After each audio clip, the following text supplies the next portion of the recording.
Mick Hyman, author of Mellow Your Money at the LA Times Festival of Books, talking to people about their money, about your book. What was it like here?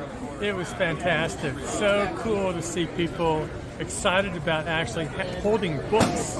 You know, so many people are online and doing everything, but in the end, I think a book sometimes, the experience of reading it and holding it is different than holding it in your phone. So I'm excited to see everybody out here and holding books. And you're holding your book right now. And when the stock market goes crazy and investing seems very precarious, what should we do? Should we panic and sell, or what do you think? Well, I think there's a great quote out there that says, take stocks down to your sleeping level. And the time to do that is when times are good, not when times are bad. And so when times are bad, you're not so worried. And you can actually do the opposite of what everyone else is doing. So headlines are always going to try to scare you. A lot of times when they're scaring you the most is when you should be buying, not selling. And you look at the bottom of every market, those headlines were awful. Yeah. And of course at the top, they're pretty friendly. So anyway, it's kind of a fun adventure for all of us who are in the market. Absolutely. Mellow your money. Mick Hyman. Thank you. If you're the kind of reader who doesn't allow yourself to be defeated, then A Legacy of Love by Annalie Vizcarra Vineyard is exactly the kind of book that you want to grab.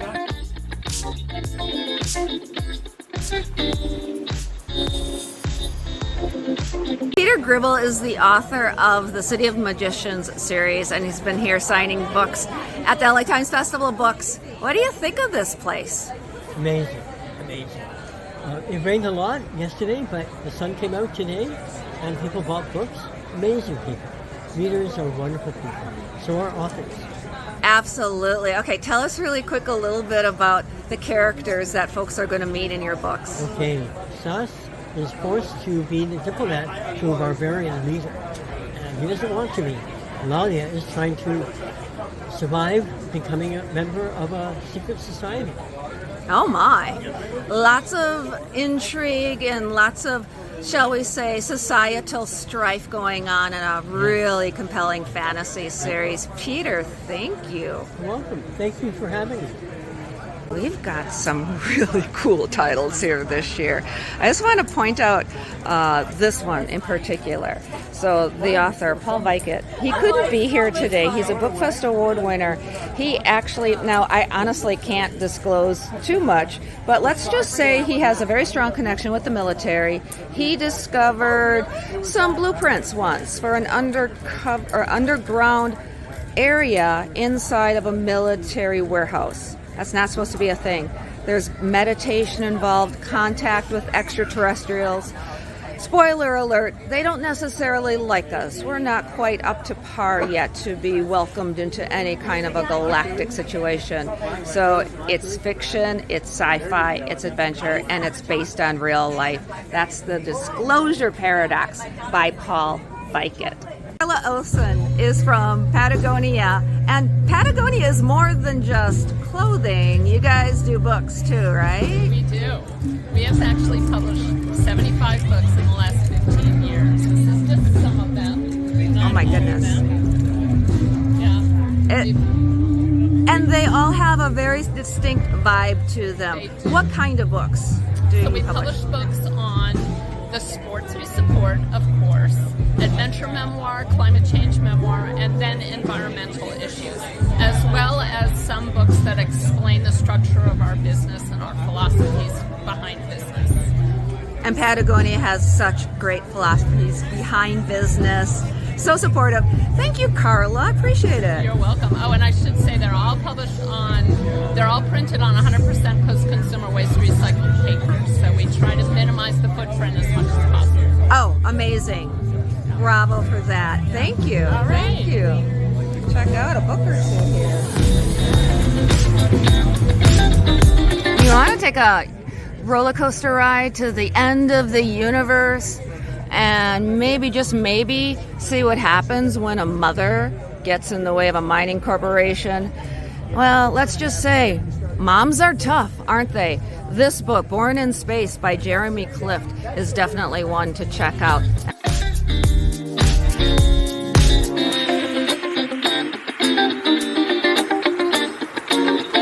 So many great children's books here.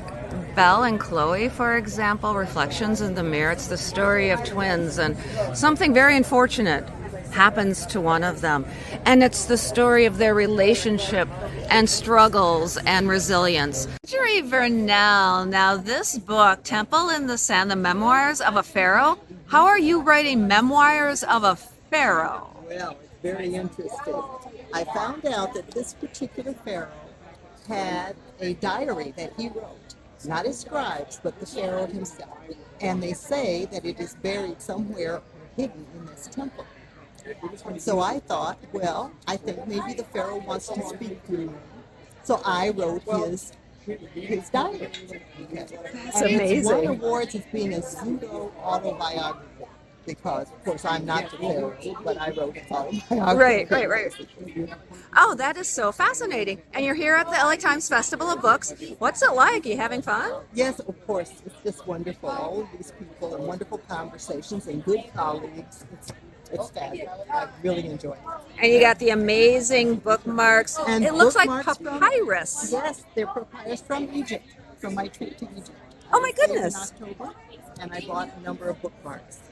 So I'm giving those out with people who buy books. That's amazing. Thank you.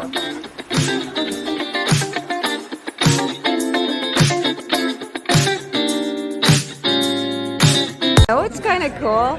We're partnering with Reader Nation in November. That's right. Hang out with books that make you. It's a one-of-a-kind adventure. If you're a reader, you got to be there. Even if you couldn't make it at the LA Times Festival of Books, mark your calendar for November.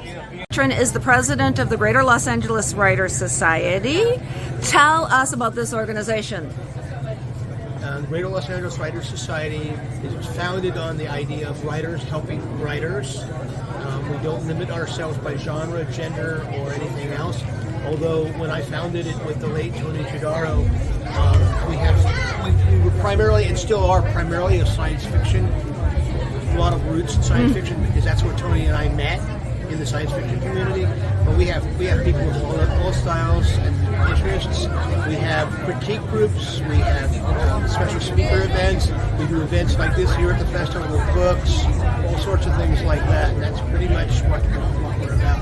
And you're a writer too. I'm a writer too. This is your soon-to-be published novel published by Atmosphere Press. Expecting it to be available sometime in the summer. I'm hoping to take it up with me to the World Science Fiction for my first event. Ooh, fabulous. Maybe we'll catch up with you there, Neil. Oh, that'll be wonderful. Glad. All right. What do I spy with my little eye? This book is so amazingly popular with the little ones. Yeah, we're talking about The Poop Factory by Laurie Patterson. And guess what's inside? Yeah, you guessed it. There's some poop in there. And it's fun. And I think that the kids might be enjoying it almost as much as the adults.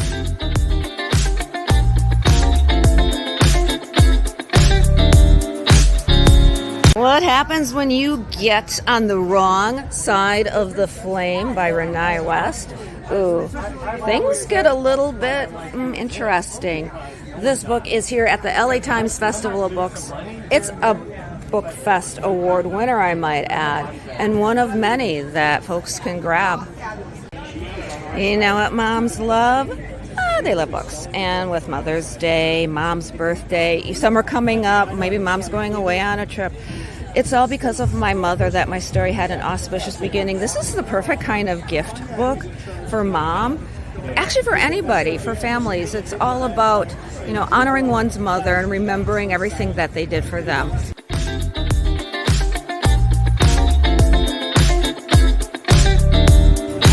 that? Snoodles? At the LA Times Festival of Books. Yeah, on display, and people are just loving being able to kind of page through the book. On display is Stephen Joseph's Snoodles in Space, Episode 2, The Zoodles Strike Back. Crystal May Statler. Here at the LA Times Festival of Books, so many books, fiction, nonfiction. And you are a poet. Why do you think people should read poetry nowadays? I think they should read poetry because it can hold what otherwise can't be held.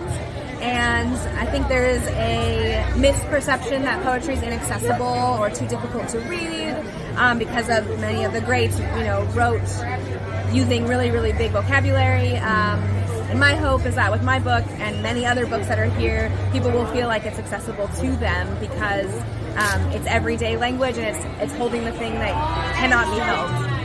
And you are holding a thing right now in your hand that can be held. This is your book of poems. Would you like to read a little for us? Yes, I'll read the opening poem, and it's called The Heart Weighs 400 Grams.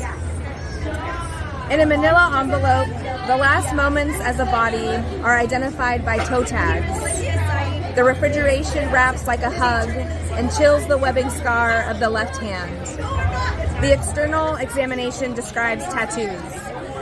Between eyebrows, egg-shaped symbol with a drop in center. Right neck, leopard print. Mid-neck, purple scales. Right deltoid, cross. Right forearm, unknown symbols. Right biceps, forever young. Left bicep, strong one. Posterior of both third digits of the hand, uniform. The body I'm reading was 5'8", 161 pounds, but I'm searching for my brother. The man in these pages is gunshot wound 1 in the back of the head, gunshot wound 2 in the left upper back, a diagram of a left eye purple contusion, a left occipital scalp full thickness laceration with left pneumothorax and zygoma fractures.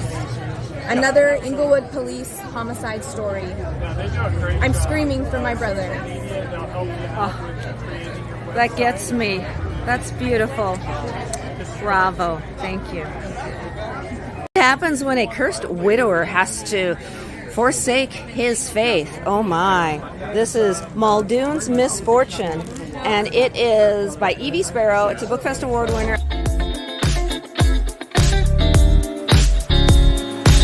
Diane Castner is with Running Wild Press. She's here in the Writers and Publishers Network booth. Plus, she's an author herself. What do you guys got going on here?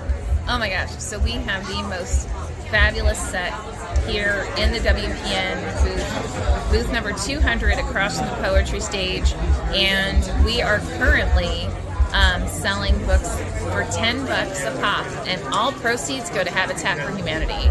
So it's pretty fabulous. I love that.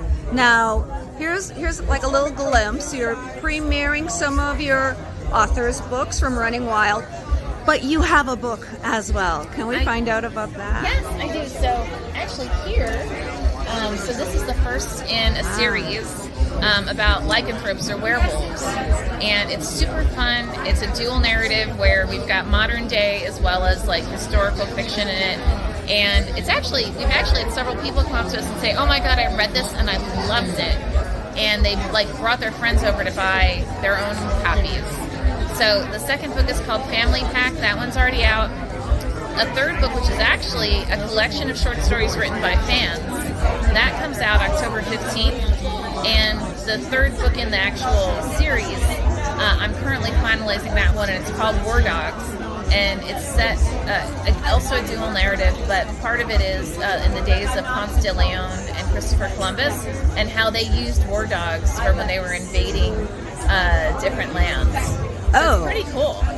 That's very wild. Okay, where can people go to find Running Wild Press, find you, find out more? Just go to runningwildpublishing.com, and honestly, you can find any of our books anywhere online, and I'd say most retailers. So Barnes & Noble, Amazon, bookshop.org. Go to your favorite bookstore and ask for them, and they can get you whatever you want. And if they let me know, and we're somewhat local, I'm happy to go and sign any book that you want. Oh, that's fabulous. Thank you. Thank you. And this has been so fun. And as always, I love seeing you. We always have such a blast together. Absolutely. Thank you, Lisa.